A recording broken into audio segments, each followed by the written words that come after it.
Job, chapitre 33. Maintenant donc, Job, écoute mes propos, prête l'oreille à toutes mes paroles. J'ai ouvert la bouche, les mots se bousculent dans mon palais. C'est un cœur droit qui inspirera mes paroles, c'est un savoir pur que mes lèvres exprimeront. L'Esprit de Dieu m'a créé, le souffle du Tout-Puissant m'anime. Si tu le peux, réponds-moi, prends tes dispositions, tiens-toi prêt. Devant Dieu je suis ton semblable, j'ai été comme toi tiré de la boue.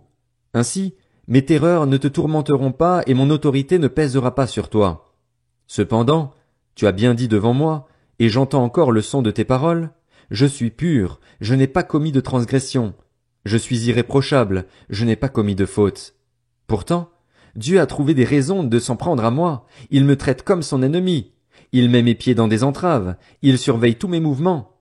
Je te répondrai que sur ce point-là, tu as tort. En effet, Dieu est plus grand que l'homme. Pourquoi donc entrer en procès avec lui parce qu'il ne rend aucun compte de ses actes? Dieu parle cependant, tantôt d'une manière, tantôt d'une autre, et on ne le remarque pas. Il parle par des rêves, par des visions nocturnes, quand un sommeil profond tombe sur les hommes, quand ils sont endormis sur leur lit. Il leur communique alors son message et confirme les avertissements qu'il leur donne. Il veut ainsi détourner l'homme de sa manière de faire. Il évite à l'homme fort de tomber dans l'orgueil, il préserve son âme de la tombe et sa vie de la menace du javelot. Par la douleur aussi, l'homme est corrigé, quand il est cloué au lit, quand tous ses os s'engourdissent. Alors il prend en dégoût la nourriture, même les aliments les plus désirables. Sa chair dépérit à vue d'œil, ses os qu'on ne voyait pas transparaissent. Son âme s'approche de la tombe, et sa vie des messagers de la mort. Cependant, s'il y a pour lui un ange intercesseur, ne serait-ce qu'un sur les 1000 qui annonce à l'homme le chemin à suivre, Dieu lui fait grâce et dit, délivre-le afin qu'il ne descende pas dans la tombe. J'ai trouvé une rançon. Son corps retrouve alors la fraîcheur de la jeunesse, il revient à l'époque de son adolescence. Il adresse sa prière à Dieu et il reçoit un accueil favorable. Il entre dans la présence de Dieu avec des cris de joie et Dieu le déclare à nouveau juste.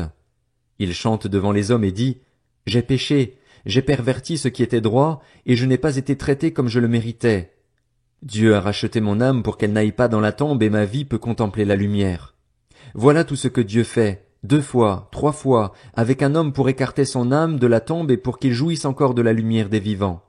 Sois attentif, Job, écoute-moi. Tais-toi, et c'est moi qui parlerai. Si tu as quelque chose à dire, réponds-moi. Parle, car je serai heureux de te donner raison. Si tu n'as rien à dire, écoute-moi. Tais-toi, et je t'enseignerai la sagesse. Job, chapitre 34. Élihu reprit. Sages, écoutez mes propos. Vous qui êtes des connaisseurs, prêtez l'oreille à ce que je vais dire. En effet, l'oreille jauge les propos tout comme le palais goûte les aliments. Choisissons pour nous ce qui est juste, sachons reconnaître entre nous ce qui est bon. Job dit en effet, je suis juste et Dieu me refuse justice. Alors que j'ai raison, je passe pour un menteur. Ma blessure est incurable alors que je n'ai pas commis de transgression. Y a-t-il un homme tel que Job, qui boive l'insolence comme l'eau, qui marche en compagnie de ceux qui commettent l'injustice, qui fasse route avec les hommes méchants? En effet, il a dit, l'homme ne gagne rien à mettre son plaisir en Dieu. Écoutez-moi donc, homme de bon sens. Dieu n'a rien à voir avec la méchanceté, le Tout-Puissant n'a rien à voir avec l'injustice. Il paye à l'homme le salaire de ses actes, il traite chacun en fonction de sa conduite. En vérité, Dieu ne commet pas le mal, le Tout-Puissant ne fausse pas le droit. Qui l'a chargé de gouverner la terre? Qui a confié le monde entier à ses soins? S'il ne pensait qu'à lui-même, s'il reprenait son esprit et son souffle, toute créature expirerait d'un seul coup et l'homme retournerait à la poussière.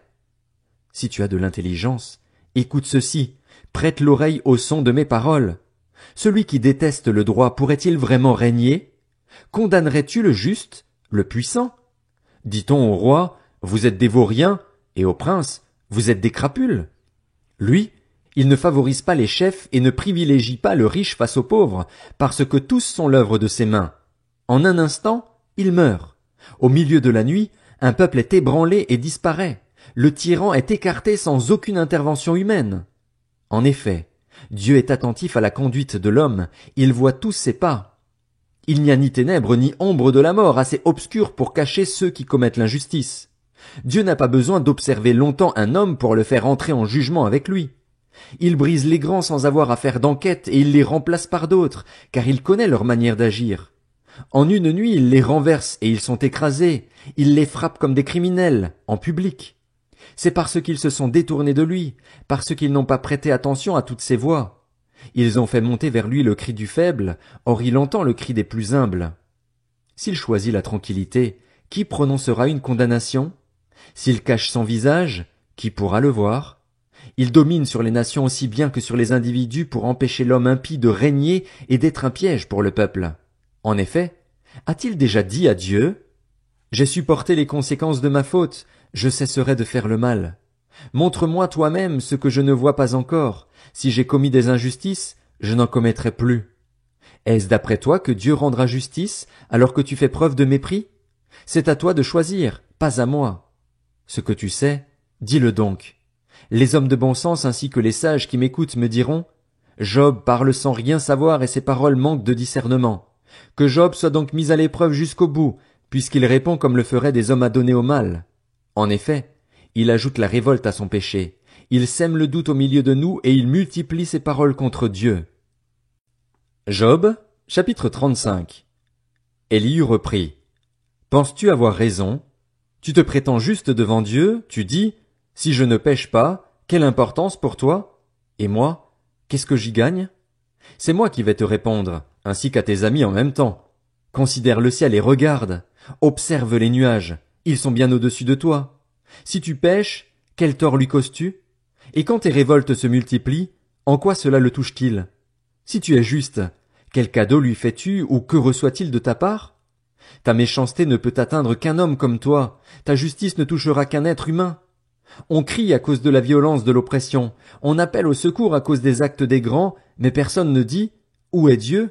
Celui qui m'a fait, qui inspire des chants d'allégresse pendant la nuit, qui nous instruit par les bêtes de la terre et nous enseigne la sagesse par les oiseaux du ciel?